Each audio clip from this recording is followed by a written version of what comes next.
Bonjour à tous dans cette nouvelle vidéo. Et oui, on se retrouve aujourd'hui pour analyser une partie de Magnus Carlsen contre Gukesh Domrajou.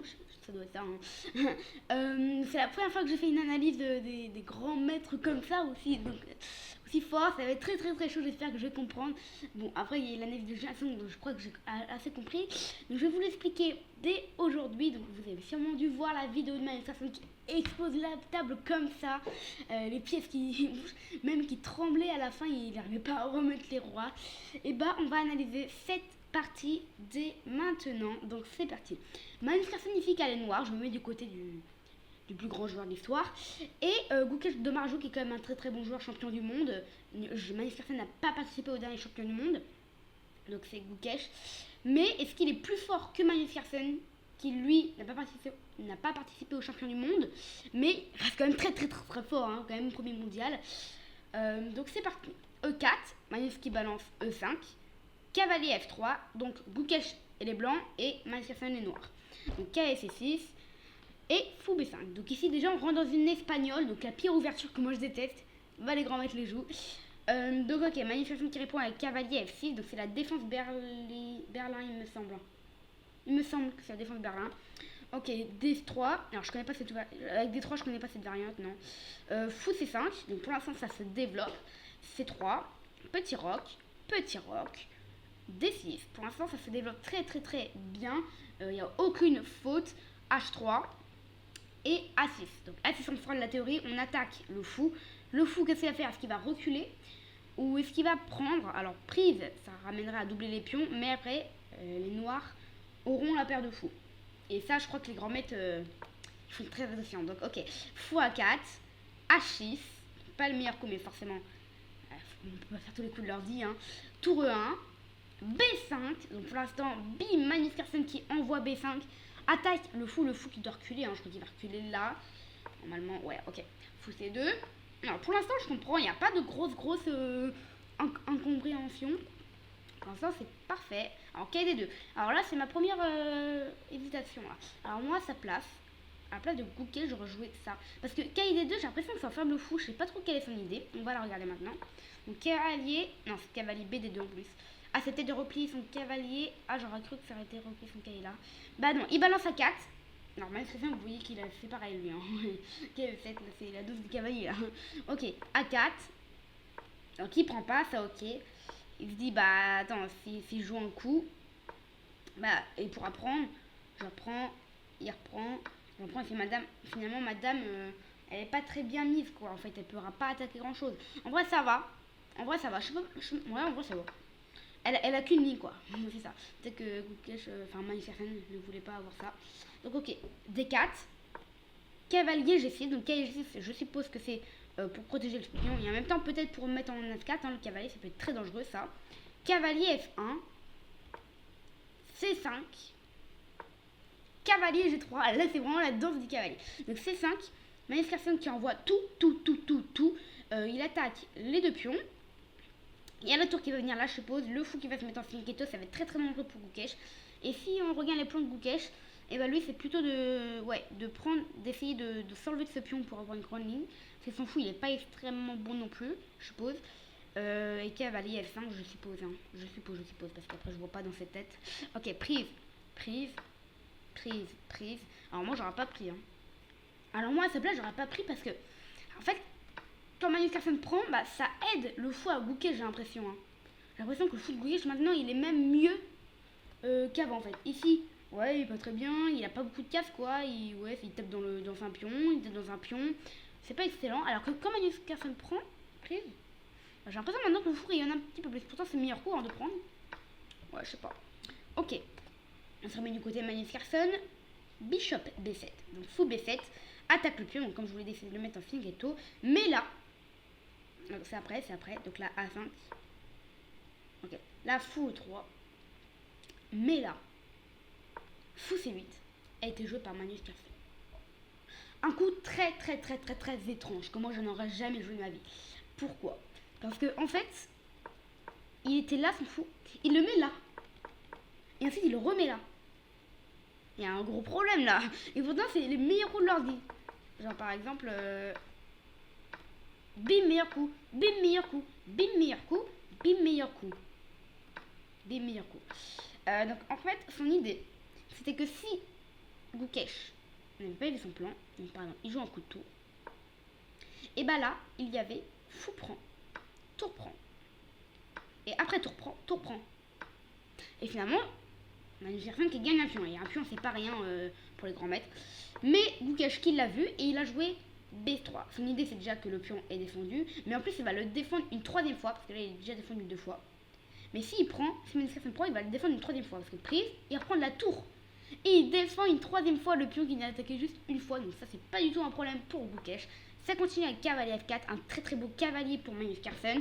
Très très très beau. Mais fou C6, un très très beau fou pour Gukesh. Donc là c'est vraiment égalité sur égalité.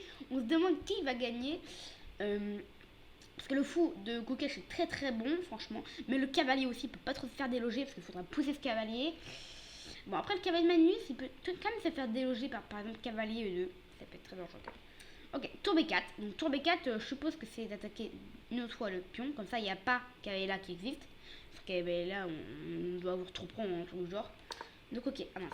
Donc là, dame C2 pour Gukesh. Donc dame C2. Alors son idée c'est de justement protéger cette pion et maintenant à un moment faire cavalier E2 je crois. Ça va être ça son petit plan. Et G6 de la part de Magnus Carlsen. Magnus Carlsen a loupé fou prend H3. Et je pense que c'est pas la première fois. Ouais, là aussi il a loupé fou prend H3. Il a loupé fou prend H3. Alors ça doit être un brillant. Ah non, pas un brillant. Prise. Cavalier prend. Mais c'est trop dur. Roi là. Je fais juste les coups d'ordi là. Je sais pas. Voilà. Ah ouais, genre il se prend une parfaite.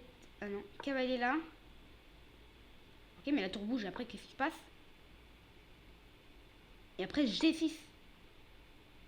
Ah ouais, genre on a sacrifié un fou comme ça. J'ai un peu bizarre quand même le petit sacrifice de fou. Donc moi j'aurais joué pas pareil que Magnus Carlsen, j'aurais pas vu. Et là il a fou prend H3, prise, cavalier prend, roi là, cavalier échec, roi là. Et là cavalier là j'imagine. Comme avant. Ah non, il refait cavalier échec. Et s'il fait roi là en fait il se passe quoi? Cavalier là, ah oui on va refaire un échec. Ouais, un peu du genre. Ok, un peu bizarre les coups d'ordi quand même.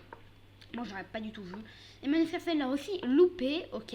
Roi H1, fou A6. Donc là, fou A6, ça met un bon fou qui est extrêmement bon ici. Là, il peut pas être meilleur. Franchement, là, c'est... Ouais, c'est très bien. Ok. Dame A2. Fou D3.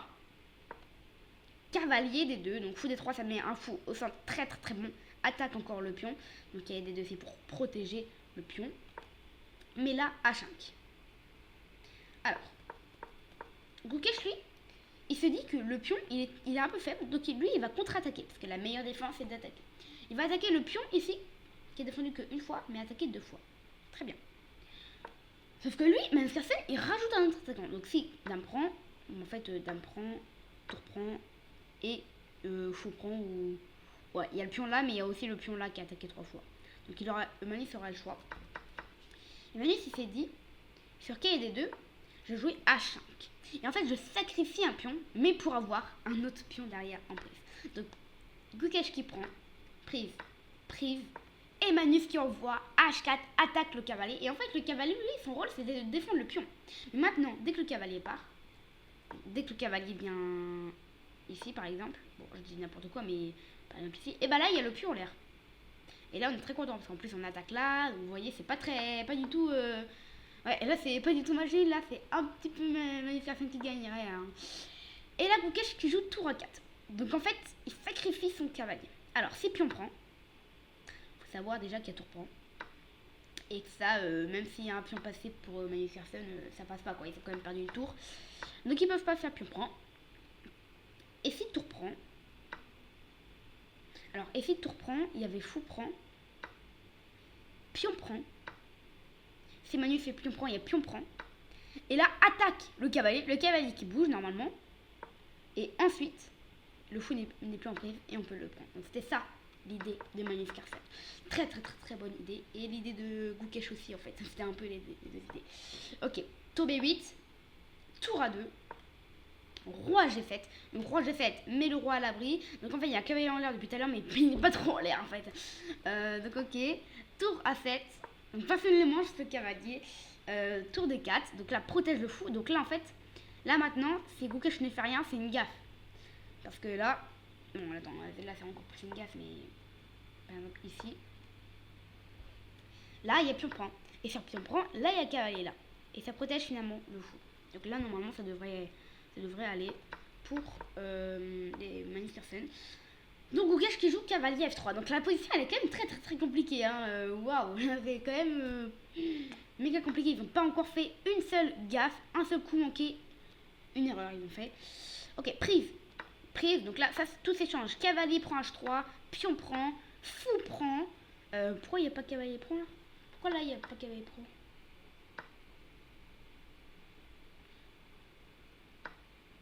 Pion prend et la tour peut pas se mettre là. Mais moi je suis obligée de regarder. Ah il y a fou prend. Ah ouais mais non mais ça c'est un sacrifice de malade ça. Ça c'est un sacrifice de malade encore. Bon bref tout s'échange. Là la tour vient là. Bim, fou prend, cavalier prend. La barre est totalement noire pour Magnus Carlsen. Pas pour un 900 Elo, mais pour un 2900 Elo feed. C'est quand même très dur. Parce que quand même partie classique, là on est en partie classique, c'est 3 heures presque. Donc ok, tour 2. Cavalier F4 ici. Attaque la tour. Cavalier, tour C2. Roi F6, parce que tour C2 c'était pour venir ici, aller chercher le petit pion, donc le roi s'en va. Ok, parfait. H4, le roi vient en E6. Cavalier G5 échec. Donc là très compliqué. Le roi s'en va en D5, impressionnant. Alors, un pion en prise, je crois pas qu'il fait 30 prises, parce que je crois qu'il y a l'autre en prise, ouais, c'est ça. Et ensuite, bah déjà on menace mat, on menace des trucs un peu comme ça. Donc, Goukesh qui prend pas, il joue tour à 5 échecs. Le roi s'en va, échec. Le roi s'en va. Il vient en F2, mais là c'est quand même totalement mort pour Goukesh, hein, quand même. À moins 2 pour Goukesh. Ouais, moins 1 plus 8 pour Goukesh. La plupart des gens auront abandonné. Mais Goukesh est quand même champion du monde. Et il continue malgré qui sait qu'il est perdant en plus. F6, première imprécision. Échec. Le roi s'en va. Échec.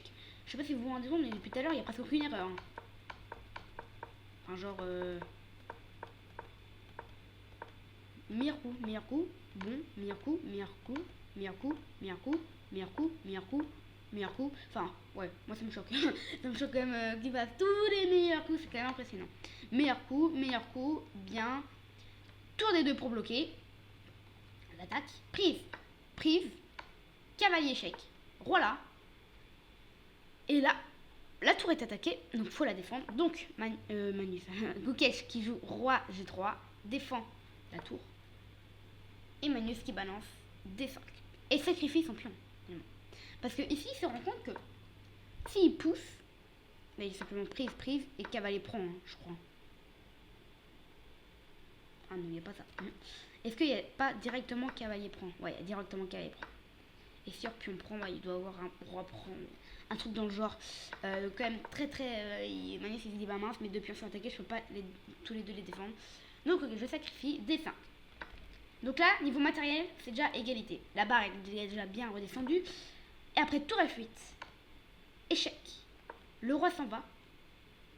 Et cavalier D7 joue de la part de Goukesh. Magnus va exploiter sa première gaffe. Alors qu'il était à plus de... Alors qu'il était sûr de gagner, il joue cavalier E2. Énorme gaffe de la part de Magnus. Même moi, je peux le voir que, en fait, il y a tout simplement tour prend, roi prend et cavalier prend à la fin.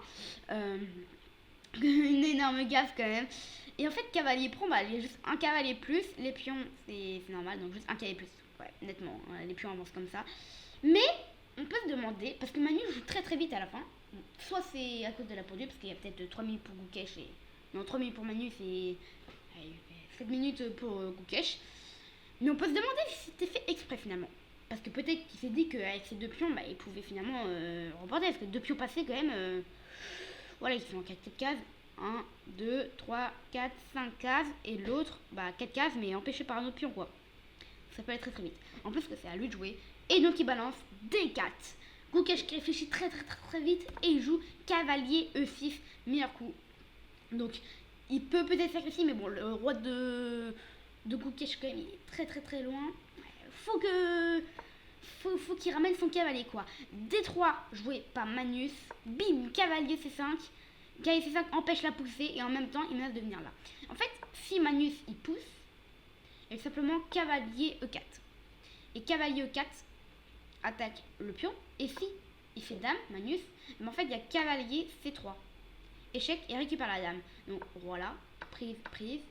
Simplement roi là. Ok, et ça c'est complètement gagnant pour Gukesh, hein, depuis en plus. Donc c'est comme ça que ça allait se terminer s'il poussait. Donc il pouvait pas pousser. Donc Magnus il a joué roi E3. Roi E3 en se disant bah tiens je vais raccompagner mon pion, je vais peut-être même faire ça.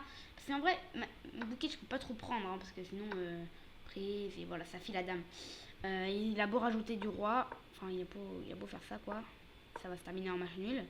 Et s'il pousse, prise, il avance, le roi vient là, il vient là, ça avance, ça vient là, ça fait dame. Et ça c'est match nul. Gukesh t'as un pion de plus, mais ça fait quand même match nul parce qu'il y a des échecs à infini quoi pour Magnus Carlsen. Donc, c'est bel et bien une gaffe, cavalier prend. Et donc, Gukesh qui joue cavalier à 4. Cavalier à 4 qui peut être un coup bizarre, hein, parce qu'on se dit bah tiens il peut juste pousser là, il y a un problème. Mais sur pousser. Alors moi je sais pas ce que vous. Ouais, mais je me suis dit qu'il voulait faire ça. Et finalement arrêter la promotion. Et le roi, bah, il est obligé de faire tout le tour pour aller chercher le cavalier. Et dès qu'il vient le chercher, donc ça veut dire comme ça. Bim. Là, il y a cavalier D1 qui sort. Échec. Le roi vient là. Et bim, il revient là. Et là, il faut refaire tout le tour pour aller chercher le cavalier qui est même pas en prise parce qu'il est protégé. Donc en fait, Magnus, il va pousser. C'est pas la vraie partie, hein, mais il pourra pousser. Mais là, bim, voilà, et c'est totalement fini pour Magnus.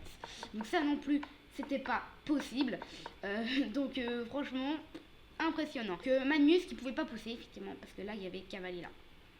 Donc Magnus qui joue E4, H5, prise, roi D2. Donc roi D2, son plan, c'est d'avancer et de faire dame sur échec. Donc si le plan de Magnus est bien, et bah ça peut former ça. Et au moins là, il peut se dire qu'il peut gagner quoi. Enfin, qu'il peut au moins faire match nul. Donc c'était le plan de Magnus, mais là, cavalier B2, joué par Gukesh, j'ai du mal à dire son nom, Gukesh Domaraju, qui ici attaque le pion. Si Magnus l'avance, ouais, c'est ce qu'il a fait. Et ben nous, on fait un échec. Le roi vient là, et là, roi F4. Abandon de la part de Magnus. Okay, he moves the knight to B2. Finding all the right moves. And in the end, it's going to be the B3 pawn that's going to win the game for Gukesh. The queens are going to be traded off if Gukesh has calculated this line all the way. Oh my God. Signs. Magnus banged the table and the pieces fell over. Look at that devastation from the world number one. Gukesh ici qui a remporté cette partie, le champion du monde qui a fait face à Magnus Carlsen dans cette partie qu'il a battu, qu'il a écrasé. Énorme.